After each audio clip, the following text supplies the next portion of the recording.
दोस्तों बजट 2025 में गवर्नमेंट के द्वारा कहा गया है कि 12,75,000 रुपये तक कोई टैक्स नहीं लगेगा न्यू टैक्स रेजीम में। तो इस वीडियो में हम डिस्कस करेंगे कि आपको टैक्स की कैलकुलेशन कैसे करनी है, यानी कि असेसमेंट ईयर 26-27 फाइनेंशियल ईयर 25-26 के लिए।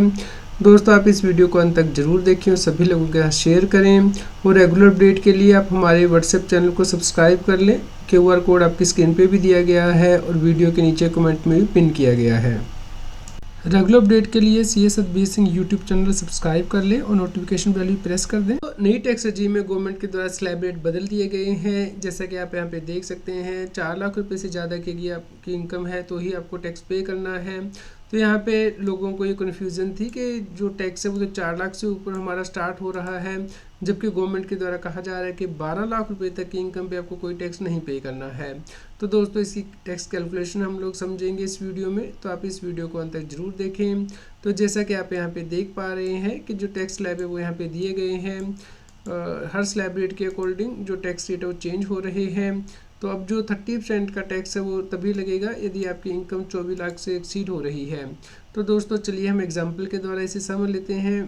दोस्तों हम मान लेते हैं किसी व्यक्ति की जो ग्रोथ सैलरी इनकम है, पेंशन इनकम 12,75,000 रुपया है।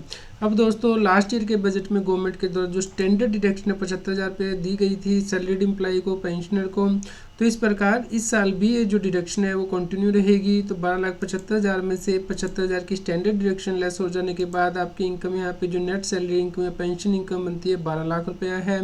यहाँ हम कोई और इनकम नहीं ले रहे हैं, तो इस प्रकार हमें 12 लाख की इनकम आ जाएगी। अब इसमें से कोई आपको डिडक्शन नहीं मिलती है न्यू टैक्स रेजीम में, जैसे कि LIC, PPF एक्स्ट्रा की, तो इस प्रकार आपकी नेट इनकम 12 लाख रुपए आ जाएगी। दोस्तों अब जो स्लैब रेट है इसके अकॉर्डिंग आपको टैक्स कैलकुलेट करना होता है। तो यहाँ पे 4 लाख रुपए तक तो नील टैक्स है। इसका मतलब है कि आपको इनकम टैक्स रिटर्न तभी भरनी है यदि आपकी जो टोटल इनकम है वो 4 लाख रुपए से ज़्यादा हो जाती है। तो 4 लाख से 8 लाख रुपए तक 5% टैक्स है। तो हमने यहाँ पे 8 लाख में से 4 लाख रुपया कम कर दिया है, क्योंकि 4 लाख तक कोई टैक्स नहीं है, बैलेंस इनकम पे 5% टैक्स है। तो दोस्तों 8 लाख से 12 लाख रुपए तक की इनकम है तो 10% टैक्स है। तो हमारी इनकम यहाँ पे आप देख रहे हैं 12 लाख रुपया हो गई है। 12 लाख में से 8 लाख हमने कम कर दिया है, क्योंकि 8 लाख तक तो हमने यहाँ पे ऊपर 5% जो टैक्स वो लगा दिया है, तो यहाँ पे हमने 10% टैक्स लगाया है। तो इस प्रकार दोस्तों हमारा टोटल टैक्स यहाँ पे बना 60,000 रुपया। लेकिन दोस्तों अब हमें यहाँ पे रिबेट मिलेगी 87A के अंतर्गत नई टैक्स रेजीम में। यदि कोई व्यक्ति रिटर्न फाइल करेगा तो उसे 60,000 रुपये तक की रिबेट मिल जाएगी, क्योंकि यहाँ पे उसकी टोटल इनकम 12 लाख रुपया है। तो 12 लाख रुपए तक की इनकम पे आपको 60,000 रुपये की रिबेट मिल जाएगी। तो इस प्रकार आपका जो नेट टैक्स पेबल होगा वो 0 आ जाएगा। तो दोस्तों इस प्रकार यहाँ पे आपको टैक्स तो कैलकुलेट करने हैं जैसा कि स्लैब रेट के अकॉर्डिंग दिए गए हैं, लेकिन 87A की जो रिबेट है वो आपको मिल जाएगी 60,000 रुपये की। इस प्रकार जो नेट टैक्स वो आपका 0 हो जाएगा। तो दोस्तों यहाँ पे गवर्नमेंट के द्वारा जो स्लैब रेट है वो इस प्रकार किए गए हैं ताकि यदि व्यक्ति की इनकम 12 लाख से ज़्यादा हो जाए तो उसे टैक्स पे करना हो इन स्लैब रेट के अकॉर्डिंग जो कि यहाँ पे दिए गए हैं। लेकिन यदि आपकी इनकम 12 लाख से कम होगी तो उस केस में आपको टैक्स नहीं पे करना होगा, लेकिन इनकम टैक्स रिटर्न फाइल करनी ज़रूरी होगी। यदि आपकी जो इनकम है वो 4 लाख रुपए से ज़्यादा हो रही है तो इस बात का आपको ध्यान रखना है कि इनकम टैक्स रिटर्न फाइल करने से कोई छूट सरकार के द्वारा नहीं दी गई है, सिर्फ टैक्स को पे करने से छूट दी गई है। तो बता दें कि सरकार के द्वारा पुरानी टैक्स रेजीम को ख़त्म नहीं किया गया है। तो यदि यही इनकम आप पुरानी रेजीम में दिखाते हैं तो देखते हैं कि कितना टैक्स आपका बनता है। तो 12,75,000 की आपकी सैलरी इनकम है, जिसमें से कि आपको स्टैंडर्ड डिडक्शन 50,000 रुपये की ही मिलती है पुरानी रेजीम में। तो इस प्रकार आपकी नेट सैलरी इनकम आ जाती है। दोस्तों पुरानी रेजीम में आपको डिडक्शन मिल जाती हैं जैसे कि ATC की, LIC, PPF फिट एक्स्ट्रा की, तो वो हमने यहाँ पे ले ली है। तो यहाँ पे हमने लेस कर दी है, तो हमारी नेट इनकम आ गई है 10,75,000 रुपये की। दोस्तों अब यहाँ पे जो स्लैब रेट है वो 2.5 लाख रुपये तक कोई टैक्स नहीं है। 2.5 लाख से लेके 5 लाख रुपये तक की इनकम पे 5% टैक्स है। 5 लाख से 10 लाख तक 20% है, और 10 लाख से ऊपर की इनकम पे 30% है।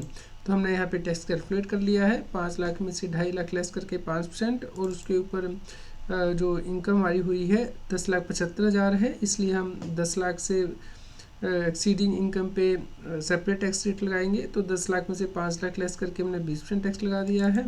और जो 10 लाख से ऊपर इनकम हो रही है, यानी कि हमारी इनकम 10,75,000 है, तो 75,000 के ऊपर यहाँ पे 30% टैक्स आ जाएगा। तो दोस्तों इस प्रकार जो ओल्ड रजीम ऑप्ट करेंगे वहाँ पे आपका टैक्स 1,35,000 बन रहा है, यानी कि 1,35,000 रुपया।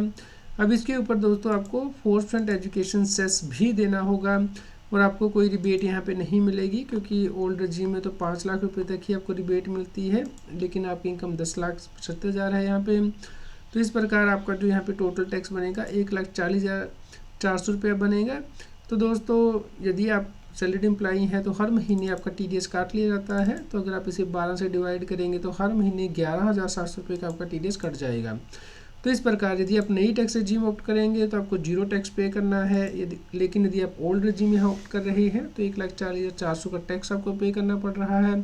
तो इस प्रकार टैक्स पेयर को 1,40,400 रुपये का यहाँ पे बेनिफिट हो रहा है नई रजीम लेने से, क्योंकि उसे कोई टैक्स नहीं पे करना पड़ रहा। दोस्तों यहाँ पे आपको ध्यान रखना है कि इनकम टैक्स की रिबेट आपको अब नहीं मिलेगी स्पेशल रेट की इनकम से। जैसे कि यदि आपको शॉर्ट टर्म कैपिटल गेन हुआ है शेयर को सेल करने से, या फिर क्रिप्टो करेंसी की इनकम है, या फिर आप ऑनलाइन गेम खेलते हैं वहाँ पे आपका TDS कटा है, तो उन केस में रिफंड नहीं मिलेगा और 87A की रिबेट आपको नहीं मिलेगी। तो ये नया बदलाव गवर्नमेंट के द्वारा किया गया है असेसमेंट ईयर 26-27 यानी कि फाइनेंशियल ईयर 25-26 के लिए, जिसका कि आपको ध्यान में रखना है। और यदि कोई टैक्स पेयर इस प्रकार की इनकम को अर्न करता है जो कि स्पेशल रेट के अंतर्गत आती है, तो उसे एडवांस टैक्स की प्रोविज़न का भी ध्यान रखना है, क्योंकि यदि आपका टैक्स पेबल 10,000 रुपये से ज़्यादा है तो उस केस में आपको एडवांस टैक्स अपना पे करना होता है 31 मार्च से पहले। और इसके लिए नॉर्मली 4 क्वार्टर के अंतर्गत आपको पे करना होता है 15 जून, 15 सितंबर, 15 दिसंबर, 15 मार्च तक। तो इस बात का आप ध्यान रखें और टाइमली अपनी जो एडवांस टैक्स की लायबिलिटी है वो डिस्चार्ज करें। लेकिन यदि कोई व्यक्ति सीनियर सिटीजन है, यानी कि उसकी उम्र 60 साल या उससे ज़्यादा है, तो उस केस में उसे एडवांस टैक्स पे नहीं करना होता है।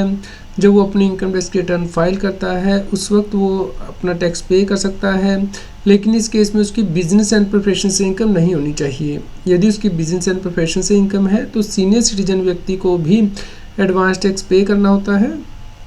दोस्तों हमारे पास एक और क्वेश्चन आ रहा था कि हमें जो कैपिटल गेन से एग्जम्पशन मिलती थी 1,25,000 रुपये की, यदि हमारा लॉन्ग टर्म कैपिटल गेन होता था शेयर को सेल करने से, क्या उसके लिए बजट में कोई चेंज किया गया है? जी नहीं दोस्तों, बजट 25 में इसके लिए कोई चेंज नहीं किया गया है। तो यदि आपको कोई लॉन्ग टर्म कैपिटल गेन होता है शेयर को सेल करने से जो कि लिस्टेड है स्टॉक एक्सचेंज में, तो 1,25,000 रुपये तक का यदि आपका गेन रहता है तो आपको कोई टैक्स नहीं देना होता है। तो इसके लिए भी आपको ध्यान में रखना है। तो दोस्तों इसी प्रकार के एग्जाम्पल हम आपको और भी प्रोवाइड करते रहेंगे, तो इसलिए आप हमारे YouTube चैनल को सब्सक्राइब कर लें। इनकम टैक्स की और अधिक जानकारी के लिए आप CS Satbir Singh YouTube channel पर जाके प्लेलिस्ट में जाके टॉपिक वाइज प्लेलिस्ट देख सकते हैं कि इनकम टैक्स में कौन से नए बदलाव हो रहे हैं, जैसे कि इनकम टैक्स अपडेट के अंतर्गत या फिर डायरेक्ट टैक्स कोड के अंतर्गत। रेगुलर टैक्स अपडेट के लिए इस चैनल को सब्सक्राइब करें। आप हमें Telegram app CS Satbir Singh टैक्सील पे ज्वाइन कर सकते हैं, ताकि आप GST और इनकम टैक्स के रेगुलर अपडेट अपने मोबाइल पर ही प्राप्त कर सकें।